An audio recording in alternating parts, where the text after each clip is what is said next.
Here's the yarn I'm using, size 4. Here's the hook I'm using. And to do this, I take my yarn and I wrap it around my pinky. There we go.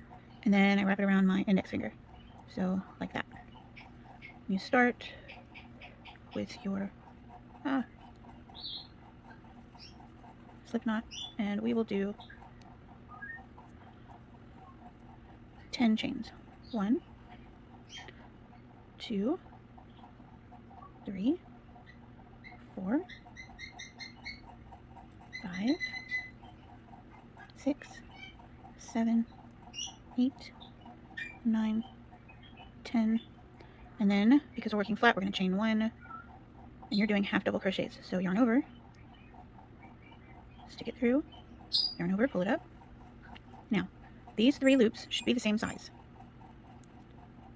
Pull through all 3, don't tug it, yarn over, put it through, all the same size, and pull through all 3.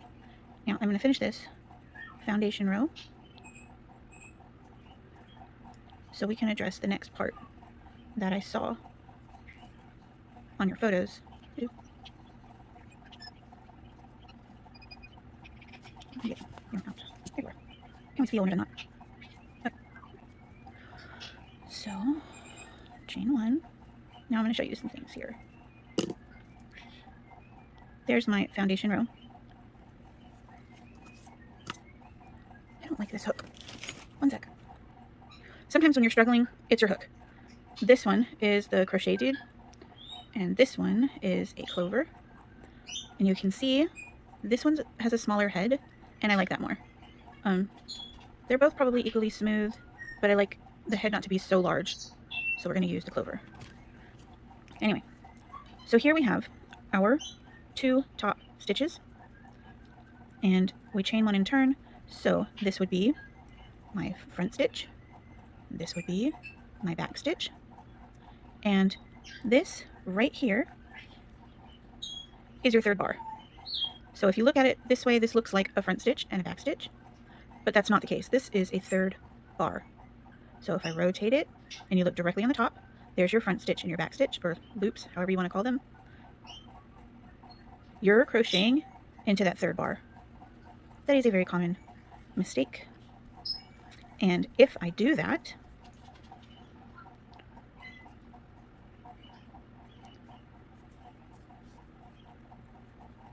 nice and loose. See, I have too much. My finger's too far. It's not comfortable. So I just wrap my finger around again, and that fixes the tension problem. So let's do 1 and 2. Now I can unwrap it. Don't pull these closed. So I have really fat fingers, and this is the best way for me to control the tension on my yarn, because it gets caught right here, and that's creating the tension. And when I need yarn, I kind of open my hand up and feed it. But if you don't have fat fingers, that might not work. And other people will do, how do they do it? They weave it through their fingers, and that's how I learned, that's how I started. Or they'll wrap it around and then weave it. And if that works for you, then that works for you. I don't find this very comfortable.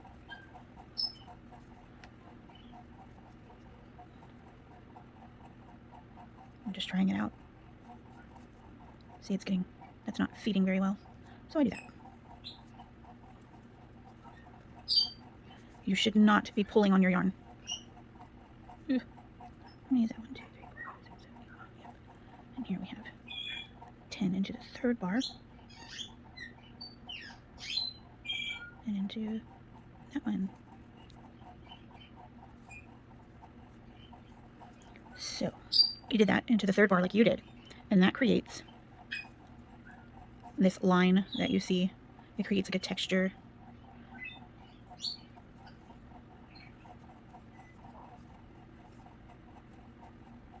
So this is my 3rd bar, and those are my top stitches. It looks confusing, but if you ever get lost, just hold your work flat and look at the top, and that's where you know your stitches are.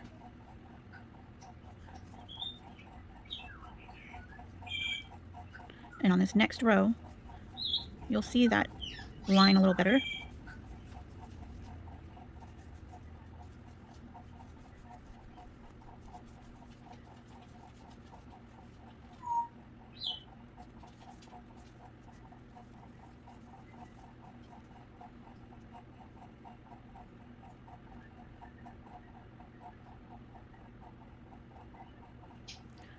So for tension, oops, I already did that.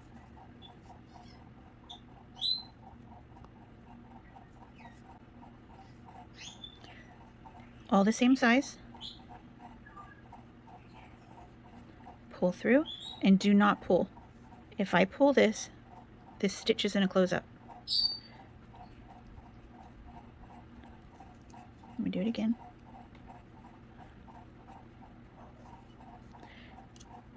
Okay, if I pull this loop real small, like this, and then I pull it through those other loops, this stitch, this row, is going to be a short row. Which is good if your gauge is off height-wise. You'll want to make that pull-up loop tighter to make them shorter. But ideally, you want all your loops to be the same size. Yarn over and pull through all three. Here's your pull-up loop. So if you pull it tight and closed, it's going to bring these other two loops down, so the row becomes shorter. If you make this loop bigger and then pull through all three, now that stitch is tall. It's too tall, and that will make your work taller. It's important. I mean, it really does. Everything you do affects how your stitches look. So all three loops should be the same size. Just big enough for your hook to go through easily. So let's make a very tight stitch.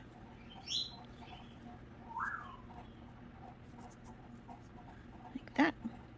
And then I'll make a very large stitch. Like that.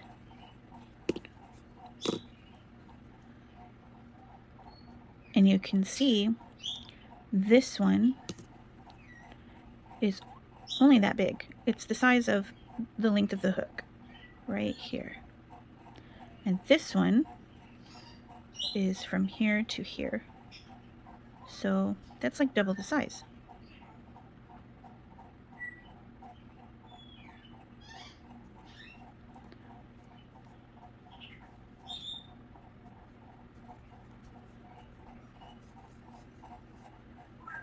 Pull through nice and gentle.